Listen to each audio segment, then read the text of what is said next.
Hello friends, हमारे YouTube channel technical support Ratin Srivastava में आपका स्वागत है।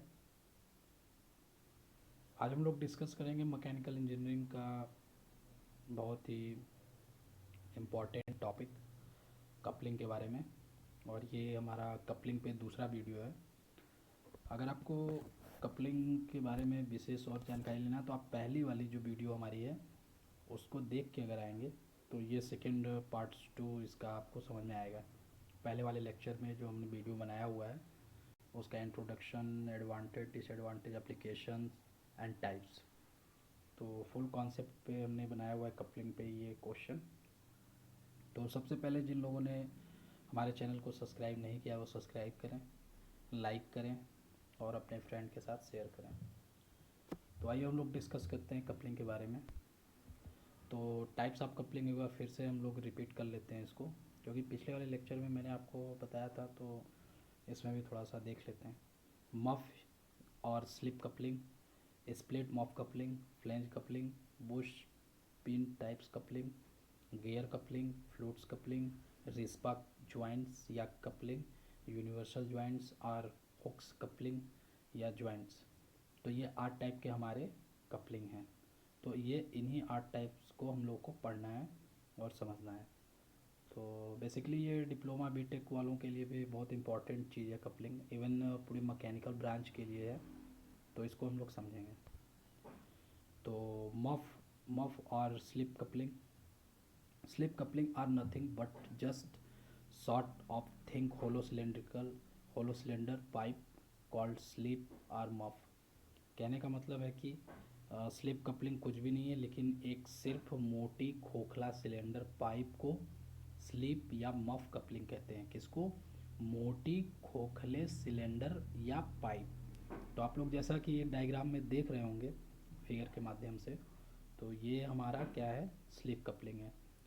तो यहाँ पे जो स्लिप कपलिंग है वो हमारे जो देखिए यहाँ पे ड्रिवन शाफ्ट, ड्राइविंग शाफ्ट, दोनों शाफ्ट को जाने के लिए आपका स्पेस है। उसके बाद ये पूरा पोर्शन जो है हमारा स्लिप है। और उसके बाद यहाँ पे दो होल्स ऑफ बोल्ट लगे हुए हैं।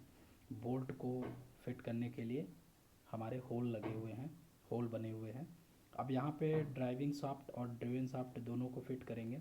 फिट करने के बाद आप इसके इंटरनल डाया में देख रहे होंगे कि इसके इंटरनल डाया में हमारा क्या है कि स्क्वायर शेप का स्पेस है। तो इसमें क्या करेंगे कि ड्राइविंग शाफ्ट को फिट करेंगे, फिर ड्रिवन शाफ्ट को फिट करेंगे, फिर इसमें हम लोग क्या करेंगे, की को फिट कर देंगे। की के लिए स्पेस छोड़ा गया है, बनाया गया है उसको। और उसके बाद फिर हमने बोल्ट से इसको टाइट कर देना है। तो दोनों बोल्ट से टाइट कर देंगे, ड्राइविंग शाफ्ट को और ड्रिवन शाफ्ट को दोनों बोल्ट से टाइट कर देंगे। तो ये इसके साथ अटैच हो जाएगा, फिक्स हो जाएगा। और फिर उसके बाद हमारा पावर ट्रांसमिशन का काम जारी हो जाएगा ड्राइविंग शाफ्ट से ड्रिवन शाफ्ट तक। ठीक है। तो अब मफ और स्लिप कपलिंग, मफ और स्लिप कपलिंग में हमारा क्या होता है कि इसके बारे में डिटेल्स जानते हैं। The slip is manufactured keep the diameter of shaft in mind so that the shaft fit perfectly into the slip. The driving and driven both the shaft are then insert into each sides of slip। कहने का मतलब है slip shaft के व्यास को ध्यान में रखते हुए निर्माण किया जाता है, उसको उसकी मैन्युफैक्चरिंग की जाती है ताकि शाफ्ट, जो हमारा शाफ्ट है वो स्लिप में पूरी तरह से फिट हो जाए। ड्राइव और ड्रिवन दोनों शाफ्ट को फिट किया जाता है किसमें? स्लिप कपलिंग के प्रत्येक पक्ष में डाल के फिट किया जाता है। प्रत्येक पक्ष का मतलब ड्राइविंग शाफ्ट का होल हो गया और ड्रिवन शाफ्ट का होल हो गया, जिसमें हम लोग की के द्वारा फिट करते हैं। ठीक है। तो अब हम लोग इसके अप्लीकेशन के बारे में अगर बात करें तो application there are use where the shaft don't requires any alignment and load capability is light to medium duty. तो हम लोग स्लिप कपलिंग का वहाँ पे इस्तेमाल करते हैं, मफ या स्लिप कपलिंग का हम लोग वहाँ पे इस्तेमाल करते हैं जहाँ पे शाफ्ट को किसी भी संरेखण की आवश्यकता नहीं होती है, संरेखण की आवश्यकता नहीं होती है। और हम लोग लाइट मतलब इस लाइट ड्यूटी और मीडियम ड्यूटी, मतलब कि हाई ड्यूटी के लिए नहीं, हाई ट्रांसमिशन के लिए नहीं, हम लोग लाइट और मीडियम के लिए इसका इस्तेमाल करते हैं, किसका, मॉप स्लिप कपलिंग का। ठीक है, तो अब यहाँ पे स्लिप मॉप कपलिंग आ गया सेकेंड आपका जो है इसमें। तो स्लिप मॉप कपलिंग है, तो यहाँ पे हम लोग देखते हैं इन slip muff coupling the slip or muff insert as a as in insert a single different parts, insert it the split insert it the split into the muff are semi cylindrical in shape which fit over the shaft। कहने का मतलब ये है कि जो हमारा sleep mop coupling में sleep या मॉफ को अलग अलग भागों में बांट दिया जाता है। ठीक है, अलग अलग भागों में इसको बांटा जाता है।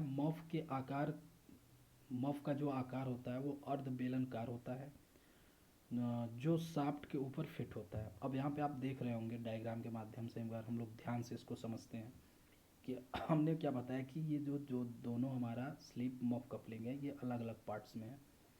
ये अर्ध बेलनकार का होता है दोनों पार्ट्स, मतलब अब इसको बीच से हमने इसको काटा, बीच से इसको काट दिया तो ये अर्ध बेलनाकार शेप ले लिया। ठीक है, सेमी सिलेंड्रिकल शेप ले लिया इसने।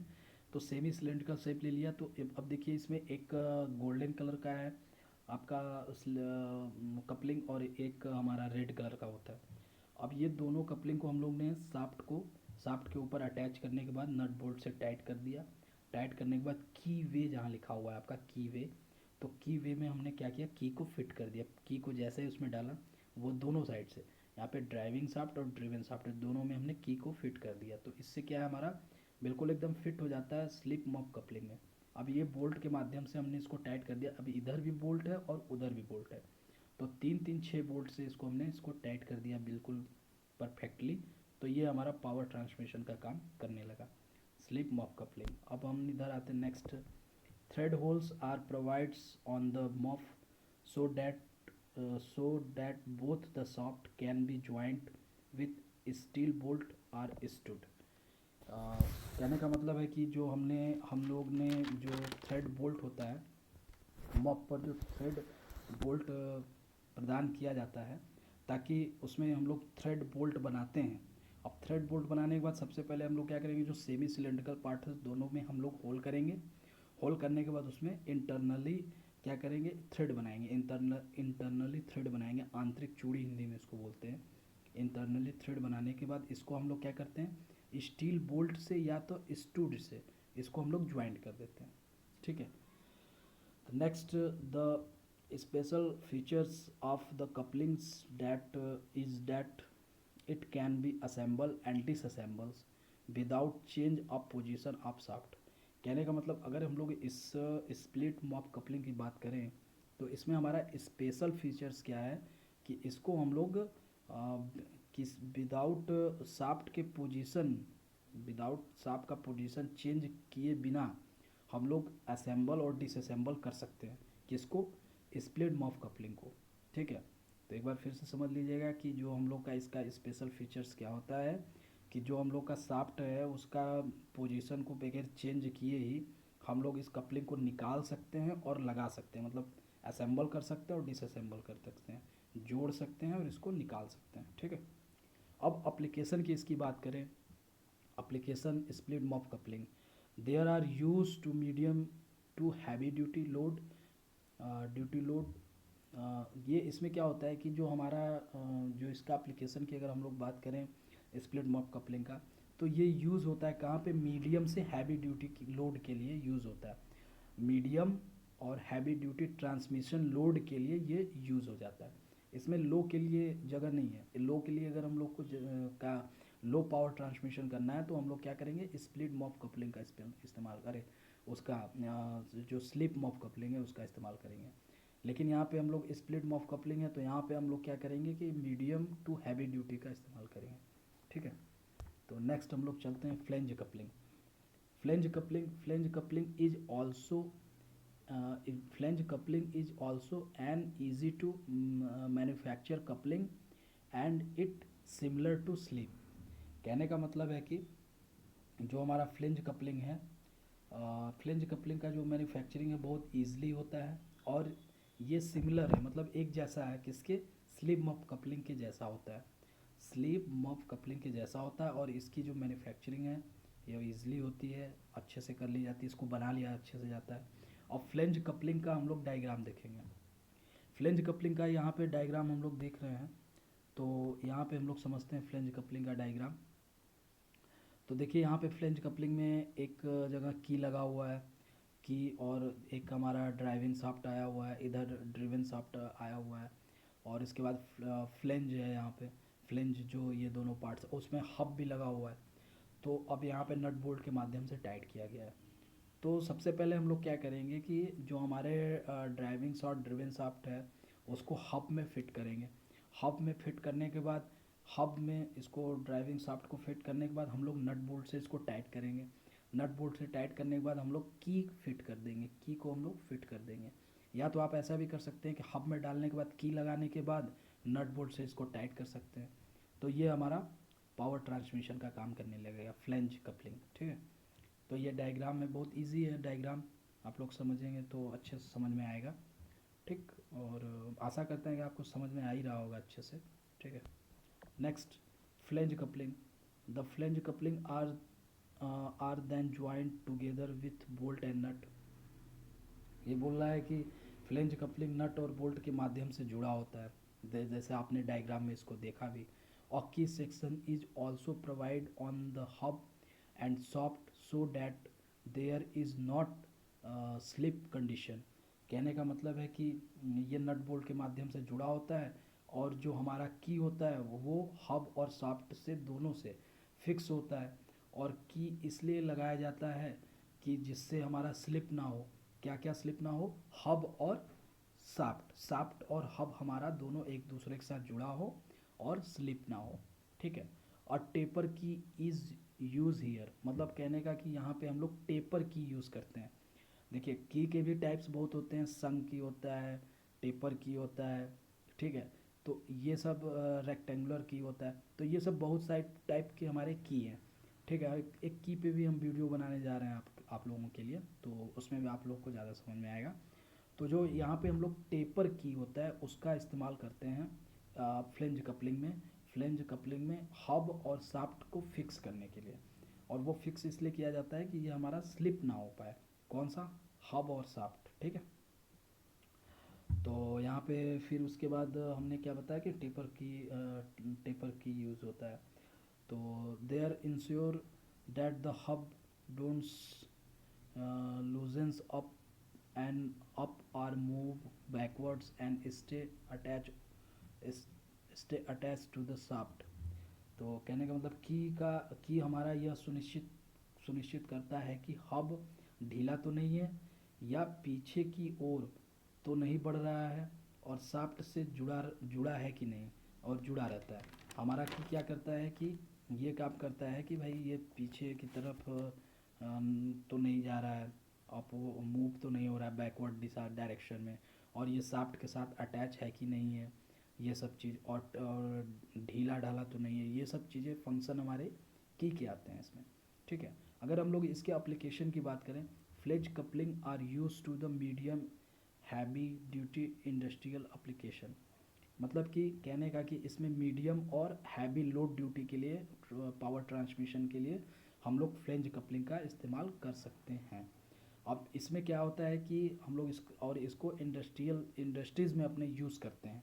ठीक है, तो बाकी स्लीप कपलिंग वगैरह है तो ऐसे ही जैसे हम लोग अपने किसी काम के लिए, पर्पज़ के लिए यूज़ कर सकते हैं। लेकिन जो फ्लेंज कपलिंग होता है वो हम लोग इंडस्ट्रीज़ में इसका यूज़ ज़्यादातर करते हैं, और जो हमारा मीडियम और हैवी ड्यूटी लोड है उसके लिए इसका यूज़ करते हैं, लेकिन इसमें लो ड्यूटी के लिए इस्तेमाल नहीं करना होगा। ठीक है, अब यहाँ पे आया Bush pin types flange coupling. Bush pin type flange coupling ये हम लोग पढ़ेंगे, इसके बारे में भी डिस्कस करेंगे। You could say that this coupling is an upgrade version of flange coupling. कहने का मतलब है कि आप कह सकते हैं कि जो हमारा कपलिंग है, फ्लेंज कपलिंग, उसका ये अपग्रेडेड वर्जन है। कौन? Bush pin types flange flexible coupling. जो हमारा ये Bush pin types flange flexible coupling है, वो हमारा फ्लेंज कपलिंग का अपग्रेडेड वर्जन, मतलब उसमें कुछ संशोधन किया हुआ वर्जन है। अब इसके डायग्राम की अगर हम लोग बात करें तो यहाँ पे देखिए बुश पिन टाइप कपलिंग है यहाँ पे। तो यहाँ पे ड्राइविंग शाफ्ट है, ड्रिवन शाफ्ट है हमारा, और यहाँ पे फ्लेंज लगा हुआ है हमारा, और उसके बाद बोल्ट्स लगा हुआ है। और एक चीज़ यहाँ पे नई निकल के सामने आती है हमारी, rubber rubber bushing. Rubber bushing क्या होता है? रबर बुशिंग की अगर हम लोग बात करें तो रबर बुशिंग को हम लोग कह सकते हैं कि ये वाइब्रेशन आइसोलेटर है। इसको आइसोलेटर भी कह सकते हैं, वाइब्रेशन आइसोलेटर। किसको? रबर बुशिंग के लिए। अब इसमें क्या होता है, इसका काम क्या है कि जो हम लोग का जो वाइब्रेशन उत्पन्न होता है, प्रोड्यूस होता है पावर ट्रांसमिशन करने पर, जैसे जो हम लोग का ड्राइविंग शाफ्ट लगा हुआ है यहाँ पे देख रहे हैं आप, और ड्रिवन शाफ्ट भी लगा हुआ है। तब ये जो दोनों हमारा क्या करेंगे काम, कि जैसे ही ये सब पावर ट्रांसमिट करने का काम करेंगे तो हमारा क्या होगा कि इसमें कुछ वाइब्रेशन उत्पन्न होगा, प्रोड्यूस होगा। तो उसको ये ऑब्जर्व कर लेता है। कौन? Rubber bushing. तो ये जो होता है ये क्या करता है, इसको ऑब्जर्व कर लेता है वाइब्रेशन को। तो उससे क्या होता है कि हमारा जो पावर लॉस होता है वो कम होता है। और कुछ सेफ्टी पर्पस के लिए भी हम इसका इस्तेमाल कर सकते हैं, कि जैसे कोई एक्सीडेंट वगैरह ना हो, या कोई नट बोल्ट वाइब्रेट होने के बाद डैमेज ना हो या ढीला ना हो। तो इस तरह से हम इसको कह सकते हैं। ठीक है।